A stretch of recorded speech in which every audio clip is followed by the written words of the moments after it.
I love this job. Isn't it so great? Mm-hmm. We literally have fun at work. Because it's so natural to us. It's just the shit we like to talk about anyway. Yeah. Okay. I'd be like, let me go to work. Okay. Stepping down the street. Yeah. Ding, ding, ding. Where you going? Work. Work. Okay. Hey y'all, I'm Eboni K. Williams here, host and attorney extraordinaire. Welcome to Holding Court, where we analyze the very latest in legal headlines, the ones that got all the streets talking. You know what we do? We dig deep into how the courts impact the culture. We break it down, going straight from gavel to your news feed. And every week, we keep it 100. Right, Dustin Ross? That's right. Dustin, my darling. Yes. So many things we can discuss, and I think it's time for us to get to the Wendy Williams of it all. Remember, I put that in the trailer. Yeah, it's time to check back in. We told the people we were going to get to the Wendy Williams of it all. Let's get to it. Let's get to it. So Wendy Williams, of course, is having the Guardian, rather, is demanding that Kevin Hunter, the ex-husband, return over $100,000. That's a lot of money. Yeah. We'll get to the ins and outs. Especially as to from why. his broke ass. He ain't got it no more. So, that's a lot. Yeah, this one's going to... We're going to have to let this one cook. Yeah. But we'll get to it. And this one, I'm doing something we don't do often. Okay. I'm sure when you saw it on the docket, yes, you were... Yes. But I have my reasons. So we're going to import some white culture. This time in the way of Channing Tatum, Mr. Magic Mike himself, and Jenna Dewan. This is his now ex-wife. Yeah. Because we know Channing is actually engaged to Zoe Kravitz. And Jenna has remarried, and I think she's about to have her third child. So they both moved on in some ways, but when it comes to the money, not so much. Yeah. But I think there's some lessons for those of us here in black culture to take from these white people's mess. Just because we're not talking about it doesn't mean we're not paying attention. That's often the case. Yeah, this is a time where we had to slide on over here into. Our eye is on it. That's right. Because there's some lessons here that we want to absorb. That's right. Okay, so we're going to get down into all of that, and why she's saying, Dustin, that even though they've been divorced a long time and they've both moved on, personally, she's standing on business. This is a white woman standing on her business. That's right. And she's saying that any and all proceeds from any and all derivatives of Magic Mike belong in her pocket. We'll get to it. And then this last one is, again, kind of off the beaten path of what we usually do here at Holding Court. But it struck me, and I felt like, mixing it up. So this, of course, is NBA star Zion Williamson. I normally like to talk about him in a very derogatory way, only because he went to Duke University. That's right. And that's what I enjoy doing. We know that Duke. We know how I do with that. We know. But this one is the Federal Appeals Court is ruling in favor of young Zion. And I wanted to kind of get into the minutia of that and geek out a little bit on that, because I think it's interesting that we even see a Federal Appeals Court weighing in on an NBA contract. Yeah. Because that's not something we normally see. Yeah. You ready to do it? Let's talk about it. Let's do it. Okay. Wendy Williams. This is also interesting. We've all seen, very sadly, I want to frame, since... I guess this must have started, in the very beginning of the pandemic. How long did Wendy sit in her own purple chair during the pandemic? A very short amount of time, right? Very short, because then they started doing those the at-home shows. Yeah, they had home shows, and we saw our colleagues and friends, Remy and Joe. Fat Joe did a stint, and then a lot of other people were doing stints, but ultimately we know Sherry Shepherd performed above all others and has been... anointed, that chair in that time slot. So now we have the Sherry Shepherd show, but going back, of course, to the days of the reign of Wendy, and it was a reign. Yes, it was. It was a purple reign of sorts. Wendy Williams was that iconic daytime talk show. She was just the queen of daytime talk. She was, and it was a very unlikely reign, because people didn't see that sort of mainstream success, her show becoming like a mainstay in daytime talk. People thought she was just a gossiper from the radio. From urban radio. Urban radio, I think we have to name that that cultural piece, right? Because if we're talking about, let's just go through it real quick. Donahue kind of was the originator of like a full superstar in daytime talk. Oprah Winfrey was beyond undisputed. It took it to another level that no one has before or since. But a lot of people to this day remain critical of what they call the way in which Oprah reached that pinnacle. And it was I'm going to put it really delicately, Dustin. Okay. She broached mainstream culture and a version of white-centeredness and white woman-centeredness that made some black folks feel dismissed or marginalized. That's how I'm going to say it. But the argument at that time, at least, was that was the way in which you had to play the game if you wanted to ascend to the highest levels. Right. Which is why I think what you're saying about Wendy Williams is so noteworthy. Not that Wendy did not enjoy a fully diverse audience, because she absolutely did. And not that Wendy wasn't aware and played to that. But the kind of central point of Wendy's content and her format and her genesis is black urban radio. Yep. And black urban culture. Yep. And I think that's very special. That said, we've all just seen what has been described as nothing less than a tragedy, a personal tragedy for Wendy Williams, whether we're talking about Wendy's now self-acknowledged addiction to both alcohol and some level of substances, the tragic, we can't call it nothing but tragic marriage to Kevin Hunter, and everything that went down there. And that's where this story begins. We're going to see how it ends. Okay. So Kevin and Wendy were married for many, many years. Their relationship, I think, was one of the perfect examples, Dustin, of personal and business. Because it actually got into a whole back and forth with T. Cooper. Shout out to T. Cooper. Shout out to T. Cooper. Glam extraordinaire, because T was, really like not fucking with Kevin at all. Yeah. And I was like, now listen, if you're talking about Kevin Hunter, the husband, I got nothing for you. Piece of shit, through and through. From the cheating for years to the outside baby to the way in which you dealt with it, just disgusting, scum of the earth.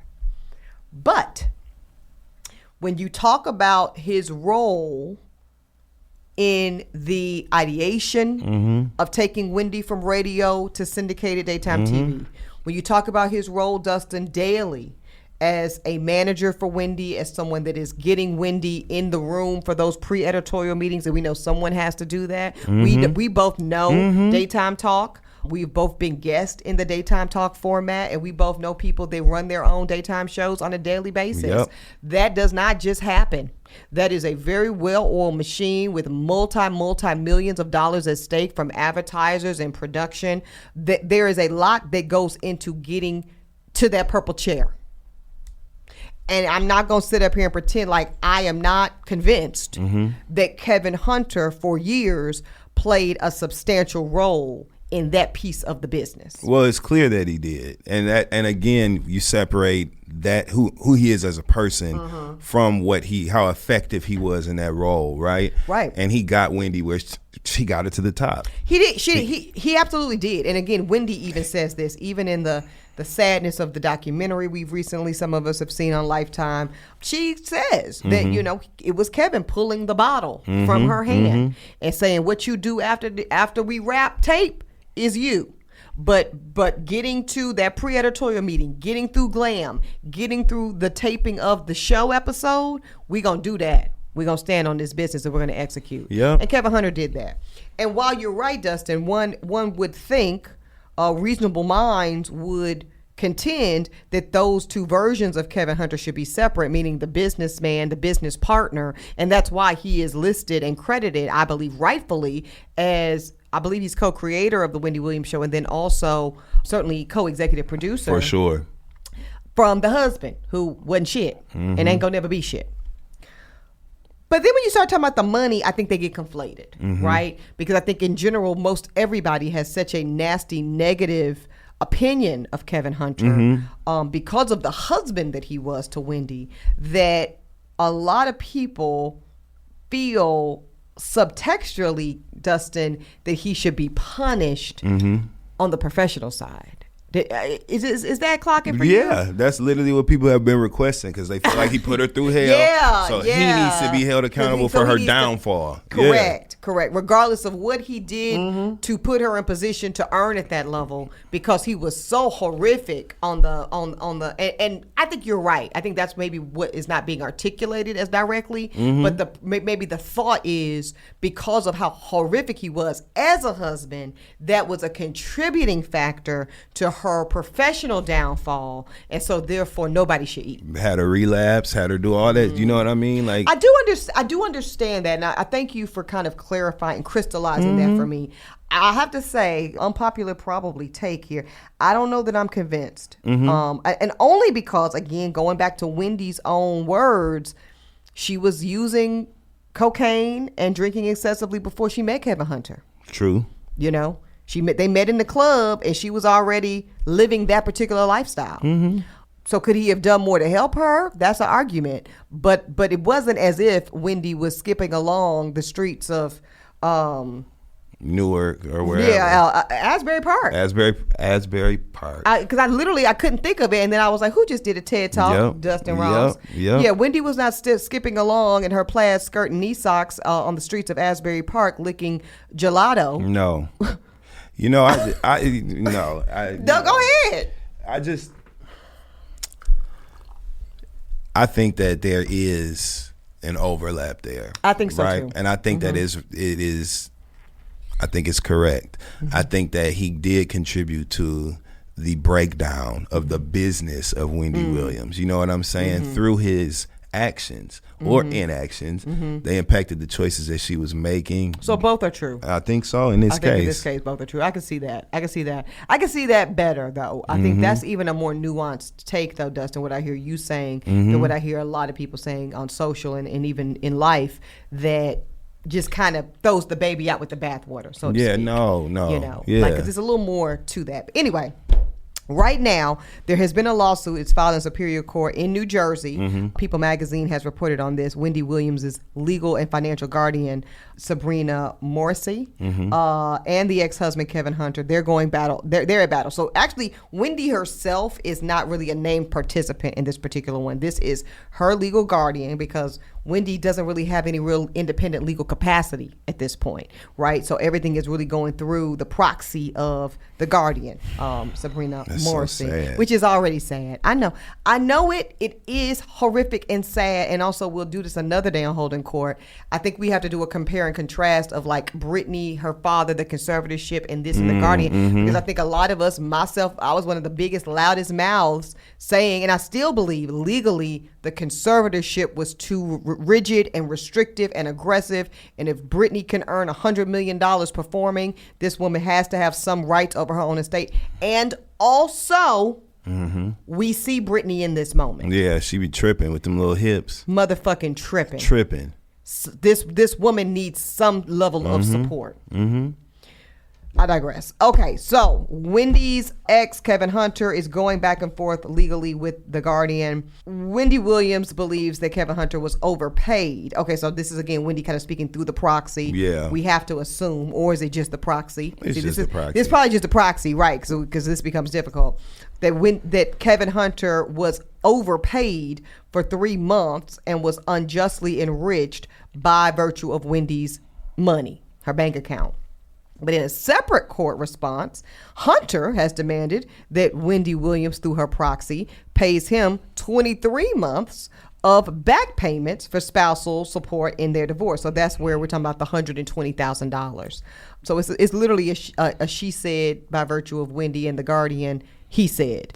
Who went first? Because if I'm not mistaken, didn't he bring up some concerns about not his money first? Right, as if he didn't get enough money? And I think that guardian was like responsive. Yeah, oh, you want to play? Yeah, we're doing that.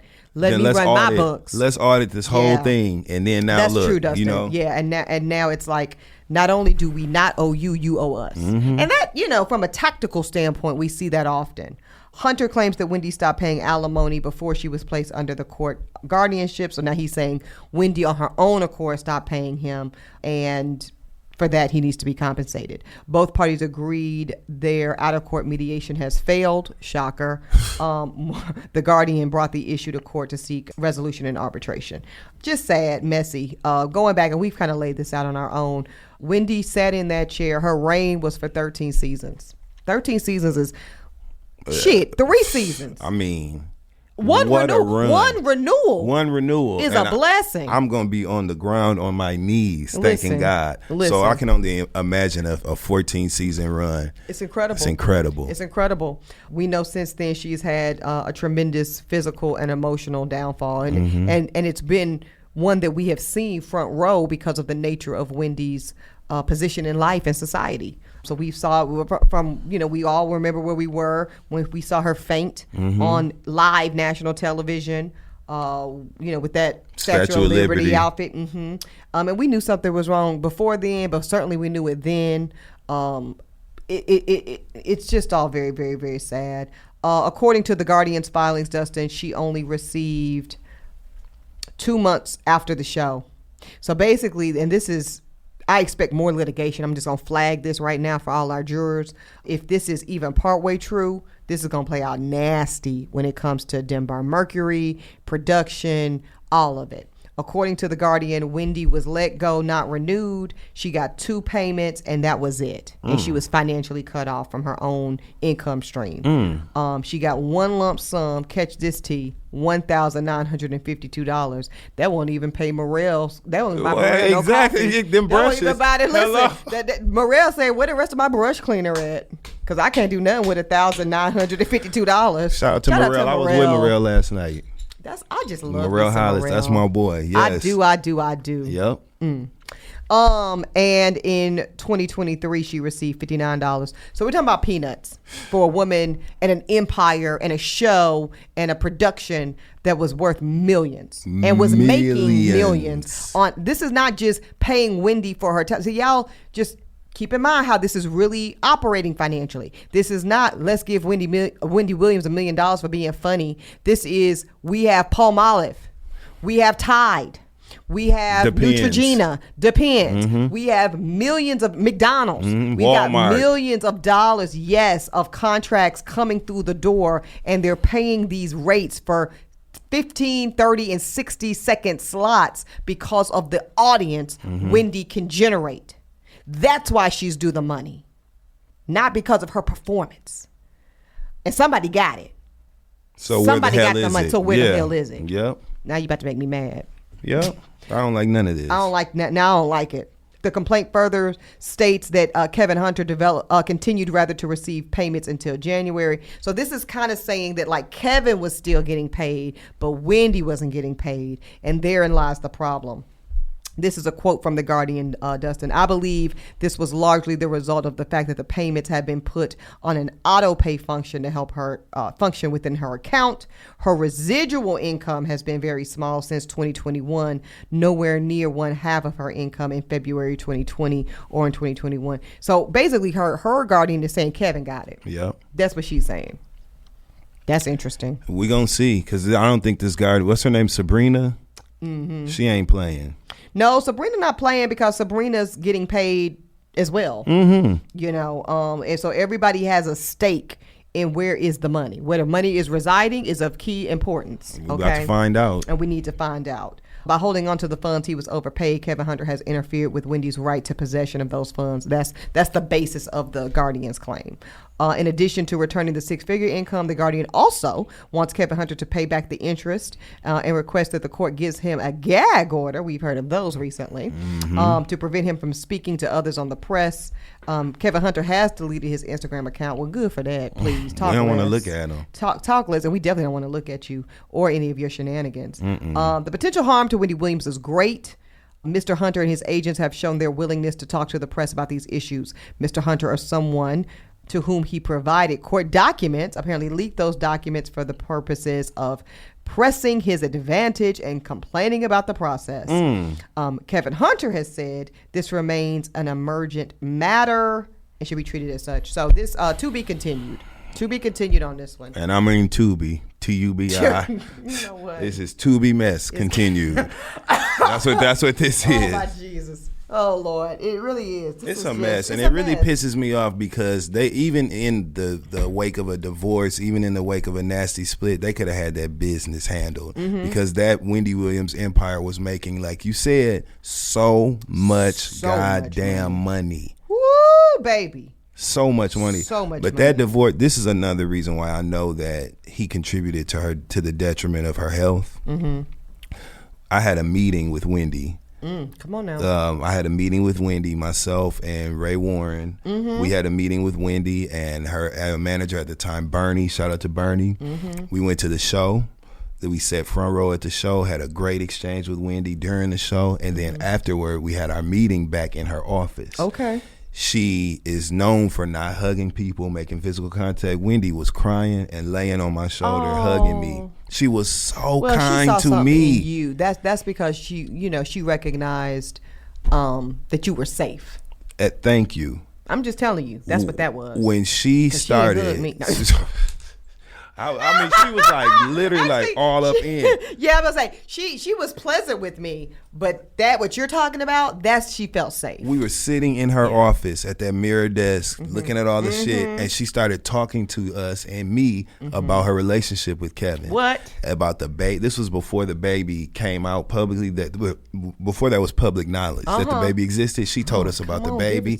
She started crying. Shit. Yeah. She was crying when she was talking about that, and she got not just like a tear fall. No, she could not speak. She got choked up. Yeah. So I know that it affected her bad. She might have been drunk. You know what I'm saying? Right. That could have. I see what you're saying is that part over here in terms of her functioning around her relationship with substances and alcohol is over here. And also, was it a contributing, one could call it compounding effect by virtue of this man that you have been married to and share a life with, and a public life with at that, is doing this to you. I can just only tell you it would have devastated me. It would have destroyed me. Then think about too, like her all the miscarriages. You know what I'm saying? Everything she went through. They have a storied history with each other, and so that them working together and their lives being intertwined, like I just think it did a job on her. I saw firsthand. Yeah, you saw the impact. I saw it. You saw the psychological and emotional impact. Yes. No. This is all roads lead to heartbreak and devastation. There are no happy endings when it comes to the Wendy Williams of it all or the Kevin Hunter of it all. I believe at this point the only thing that justice could look like is number one, first and foremost, because she is the talent and there is no Wendy Williams show, Kevin Hunter and his genius or not, without Wendy Williams. Wendy needs to be fully compensated. Absolutely. Period. And notice I say Wendy. I'm talking about these fucking Guardians. Wendy needs to be fully compensated. And from that posture, we can have a discussion about what the fair take is. Take is of Kevin Hunter. But what is smelling like to me right now, Dustin, and this is just what I'm feeling, is that a lot of other people are getting paid. A lot of other entities are still capitalizing on the residuals of this show and these deals and these brand partnerships. And I know Wendy's not getting it. I don't know. I almost don't know that I feel that Kevin's the main culprit from the financial lens. Okay, yeah. To BD. Yeah. To BD. We'll talk about it. We'll revisit it. Oh, for sure.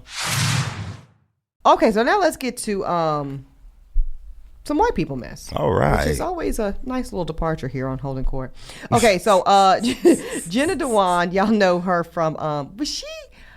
So you think you can dance? I think at some point. I know she's a dancer. Okay, anyway. Stop. Dustin. I told you I'm grieving, Dustin, so I ain't gonna do her like that because I was really about to let her have it just now. She's about to catch the biggest stray. But I'm not even gonna do it. Court Thank history. You, see? A friend indeed. Thank you, Ebony. I had to grab my friend's hand. Jenna was about to catch that stray. Okay. She has accused Channing Tatum of trying to, quote, blur the lines of how much money Magic Mike has made and really how much is hers. So once again, actually this piggybacks nicely off of what we just discussed, because this is another conversation of money and marriage. Yeah. Specifically post the union. Yeah. And what that division really looks like. Okay, so she's saying that she wants money that she feels she's entitled to from Channing Tatum.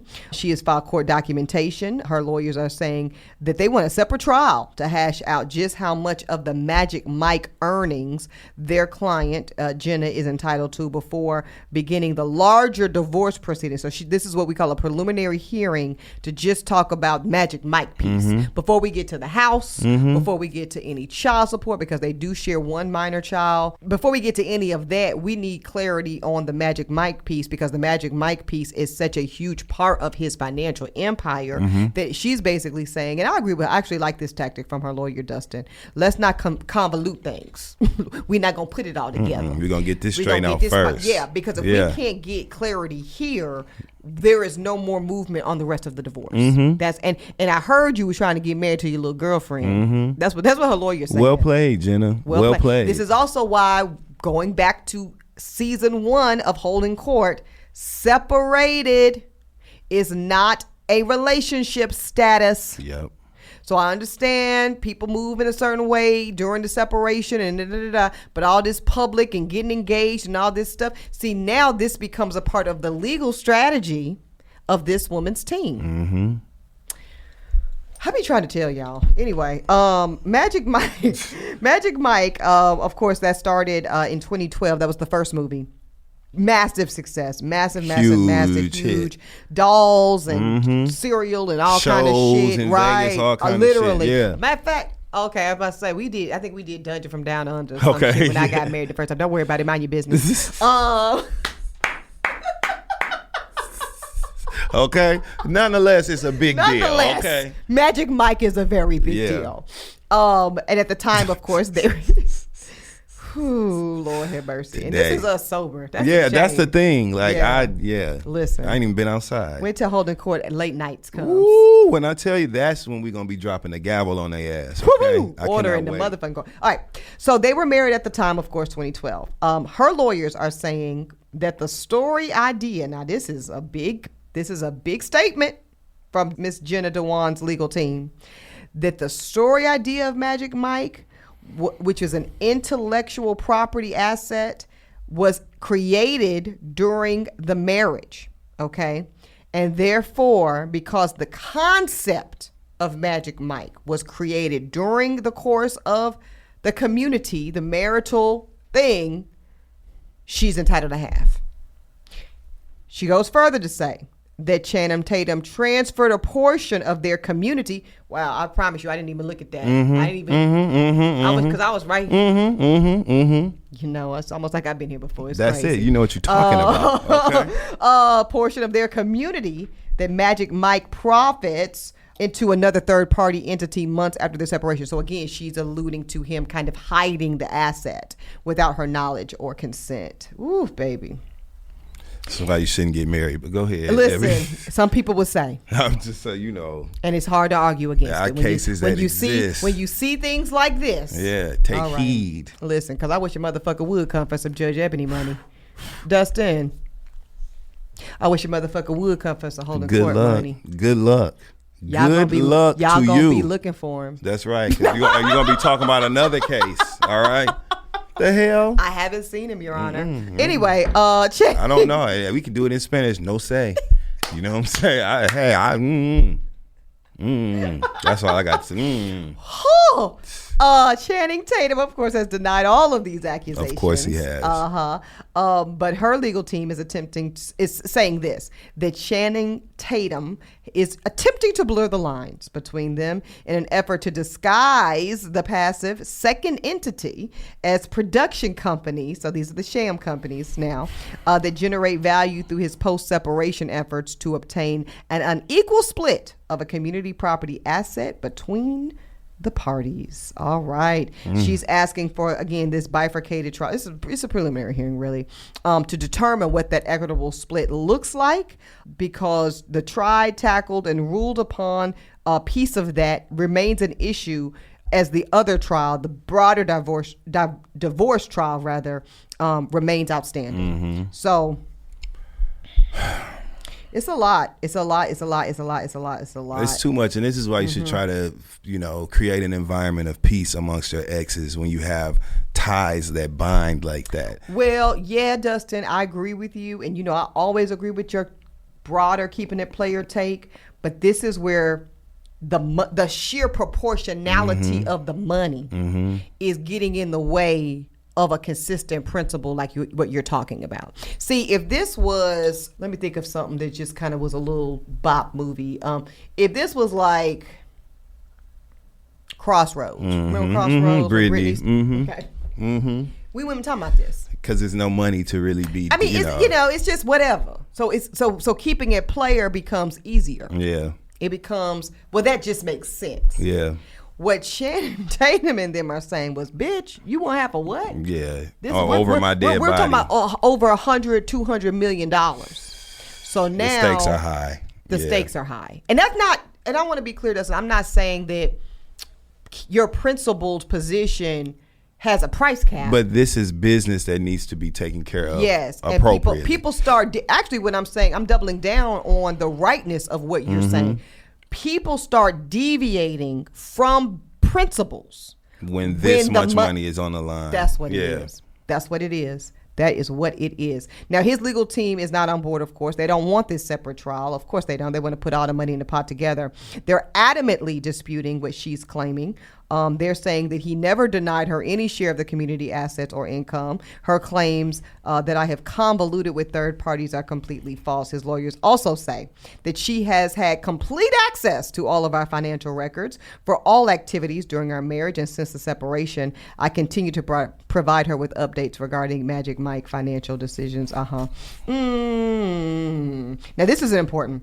The Magic Mike enterprise, and notice that's the framing. Now, it's no longer just the film. It's an enterprise. It's an enterprise. It's an entity. Began during their marriage. Tatum's lawyers say that he continued to create and develop it since their separation. Now, this is the legal argument of it all that is being used, Dustin, to justify this is interesting. This is kind of a cover your ass argument. They're saying that we have no third secret account, but if we did. We're arguing that it also would be protected because it is encompassing property rights, intellectual or otherwise, that were developed long after Jenna and them was done. This is getting deep. Right? This is getting deep. See, you see why I put this white piece on the docket? Yeah, this is getting deep. Right? So here's the take. This all will play out in court. Bifurcated trial. We'll see if they get that. We'll see, what a judge thinks is rightfully hers or not. What I want everybody at home listening to this to think about, Dustin, what I want all of our jurors to consider, and you don't have to have Magic Mike money to do this analysis, right? Because a lot of y'all right now, especially during this pandemic, have come up with businesses, products, apps, podcasts, books, merchandise, different things, right? And the marriage may or may not sustain. We're talking about what is the expectation of the profit share of a derivative that is the result of an original thought or concept that started while we were married. And I'm looking at you a certain way because, just to use ourselves as examples for 5 seconds. Okay. And then I'm going to get off us. Okay. I'm going to get off us real quick. But both of us, Dustin, when we started even this show, were in relationships. We were, weren't we? We were. The way we were. Listen, way back then. Okay. And even though our postures on the show are different, we were both vested in season 1, episode 1. We've both been here since the very beginning of Holding Court. And either of our partners, if they were of a mind to, could, we were, let's just, play with the facts. We are both coming off of NAACP Image Award wins, right? We are. Glory to God. Glory be. And there is an argument that says that all of the success that we have had, that the show has had, and the success that we individually, Dustin, have had subsequent the start of Holding Court, which started in 2021, early 2021, right? No, 2020. 2020. So now we're 4 years later. That's where this kind of opportunity comes into play. That says long after the relationships have ended, well, we're looking up and we're seeing. Remember when Dustin got off the phone with Eboni K. Williams? I didn't even know who that bitch was, but now I do, because now look at what they've built. Now look at how far they've gone. He's on the red carpet and I'm not. I feel away. He's doing this. He's giving TED Talks and shit. Who the fuck he think he is? Like, that's how it plays out. I don't like that. I don't think like you it should either. be The more able I'm talking to, about it, I came into it with a different point of view. Right, but the more we fleshing it out, you know what I'm saying? I don't like that, because we work hard. Yeah. And I'd be damned. And you know what I'm saying? That's what Channing Tatum's argument is. And I think that is the right argument, Dustin. It's saying that, listen, no one is saying that when the ideation came about, we were having pillow talk, because that's really the basis of why courts even acknowledge a shared revenue split during community property.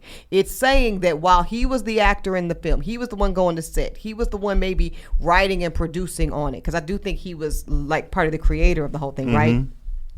That the support the partner gave, whether it was cooking meals, whether it was just massaging your back after a long day at the, whether it was hearing you frustrated with, well, this is my idea for the show and she talking about this or he talking about that. All of that support is where that's how they earned their piece, right? But at some point, when we are 3, 4, 5, 7 years removed from the relationship, we've gone on to other things. One could even call them greener pastures, and I said the color green for a reason. Shout out to T.S. Madison. Okay, we love her. Yes. At some point, that claim has to cease. For sure. This sounds ridiculous to me, but hey, I don't know what their conversations were like, and to me, you don't bring something like this to the courts unless you can substantiate it. No, and like I said, and I think what we're saying is from our vantage point, right? But then if I'm in that other position, I think, let's say it like this, Dustin. I think there is a framing of all of this that could successfully argue that if I was legitimately owed a take of Magic Mike 1 and 2, how do you now make it make sense that I don't get some of 3 and 4 and 5 and 6?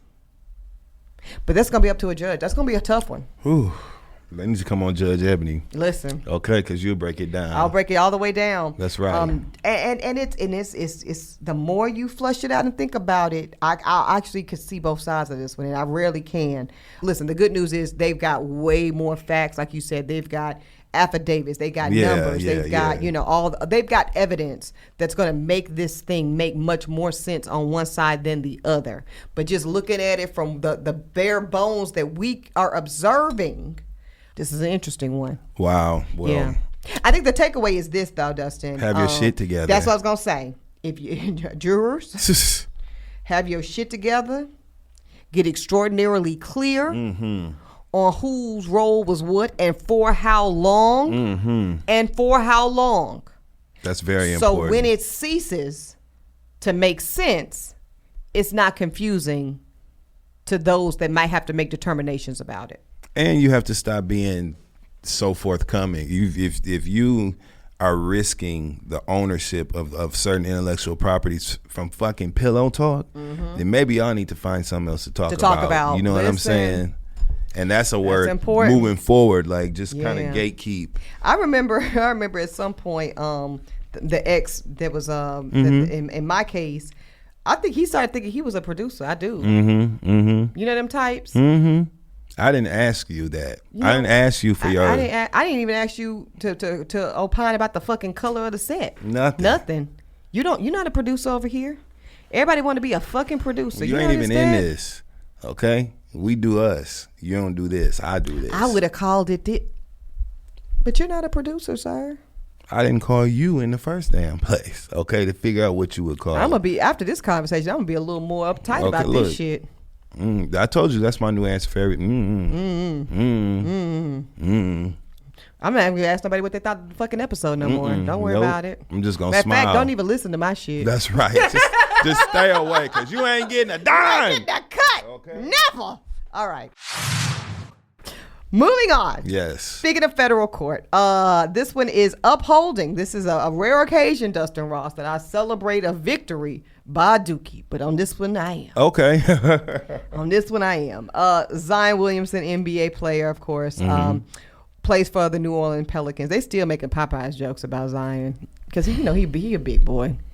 Shout out to them biscuits. Well, for what it's worth, the Popeyes in New Orleans taste different anyway. It is literally like they use a different recipe. That's what people don't know. I'm telling you what I know. Yeah. Okay, that's Al Copeland, them, the owners. Don't make me go to I got these Creole roots now. They actually use a different recipe down there. They are actually Popeyes restaurants down there. Yeah, it's like a totally different thing. Yeah. What we have is it's a derivative. It's all right for me. It's a derivative. What should they say? Yin, yin, yin around the house or whatever they said on Mark. It'll do in a pinch. Yeah.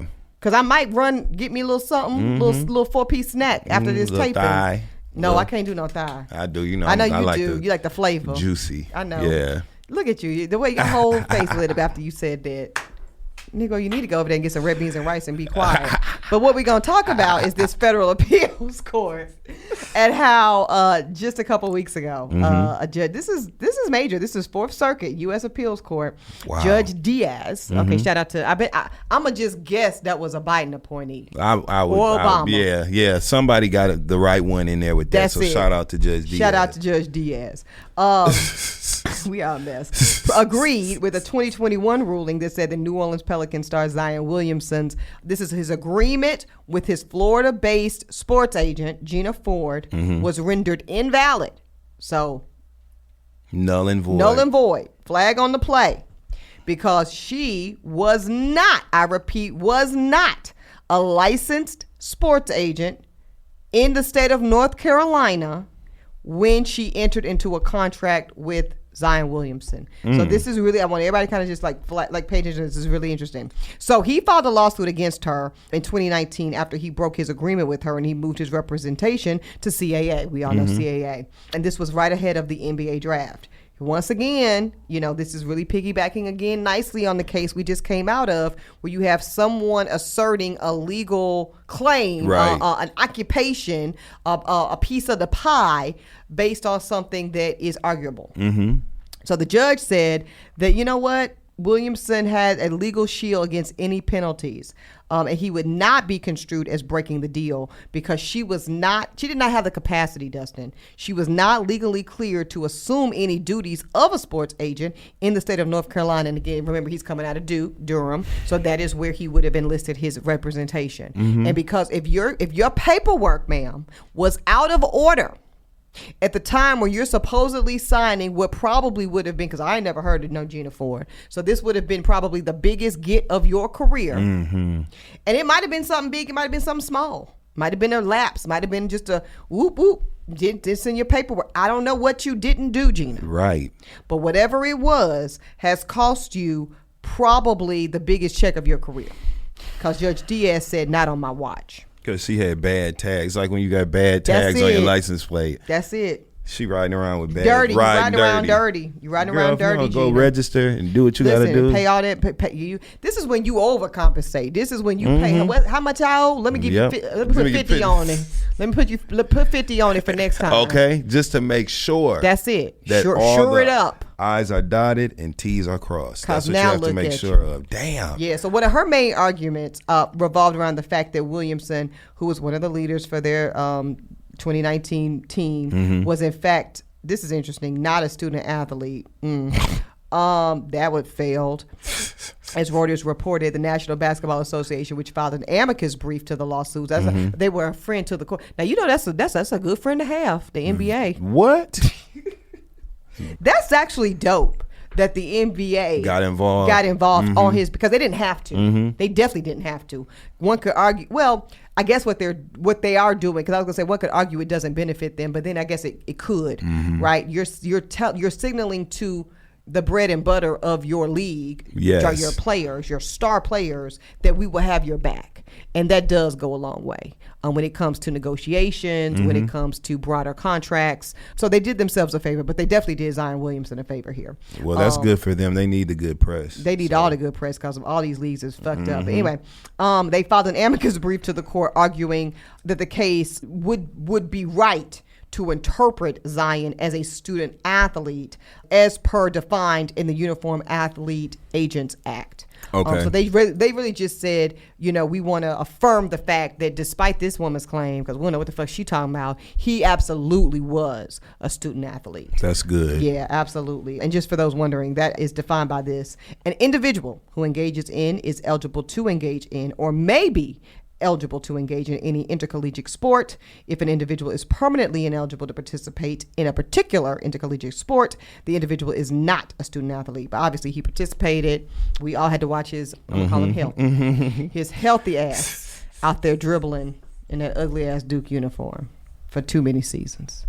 The court continued. I'm gonna call him healthy. Okay, healthy. I several words. You talking about my eyeballs? Several you made things the right went choice. through my You made the right head. choice. I'm gonna go with healthy. Healthy. Yeah, that's what we call it in the South. You're looking healthy. School treating you okay? I see you're healthy. All right. We agree with Williamson if a student is engaged in that. Okay, yada yada yada. The court also found that he was free to be void of this contract because she was an unlicensed agent, which we talked about. And the court clarified, Judge Diaz particularly, that his decision is substantiated by the fact that none of her counterclaims made any sense. In this case, we interpret the North Carolina Uniform Athlete Agents Act, which governs contracts between student athletes and their agent. Basically, try again. Right. Try again. Gina. Yo bad. You know what I'm saying? You should have tightened up. You had to come in there correct. First of all, I can't believe you even went to you let it get to a federal appeals level knowing. Ma'am, have a seat. Have a seat. You just made it easy for everybody. Well, shout out to you, Zion. That'll be the last shout out you get on this particular program. All right, y'all. Join us again next week when court is back in session. I like that program. In the meantime, y'all stay safe. Enjoy these NBA playoffs. They're fun. It's time. Yeah. Yeah, they've been really, really good. It's hit or miss with these, athletes these days, but this is a hit. Absolutely. I'm going to call it a hit. Absolutely. Okay. Stay safe, y'all. Put your sunblock on. I don't care what anybody tells you. Melanated people need sunblock. That's right. Let's go. And let's please start at 30. I don't want to see you out there with no 15 SPF. No, you need to do like me and get the baby one with the real high SPF. And actually, shout out also to Black Girl Sunscreen. Yes. That is an excellent price. Yep. I've gotten it in many gift bags, and now I pay for it. Yeah. Because it's that good. And it doesn't leave that gray cast. Yeah. It's actually, guess what? For black people. Shocker. It's amazing. Right. And it doesn't break me out either. That's a great reminder. And shout out to them. They're not sponsoring this episode. Right. Yeah. That's just out the kind of, that one was out the kindness of our heart. That's what you call a freebie. And there's more where that came from. That's right. What you want the people to do, Dustin? Read their terms and conditions, especially, what was her name? Gina got Damn, Gina. That's a perfect example of fucking around and not reading your terms and conditions. But guess who did read them? Zion. Boom. And the NBA. And look at him now. Going to Popeyes. Holding Court is produced by Uppity Productions. Host and executive producers here, Eboni K. Williams, yours truly, and the Dustin Ross. Executive producer in Dossie, McCraw. Senior producer, Ashley Hobbs. Creative consultant, Jay Kleinberg. And please, if you love the show, I know you do, go play and stream on the Spotify. That's right. On the Apple. You can play a vinyl. That's CD. You can find you a cassette tape if you have one. Flip it over.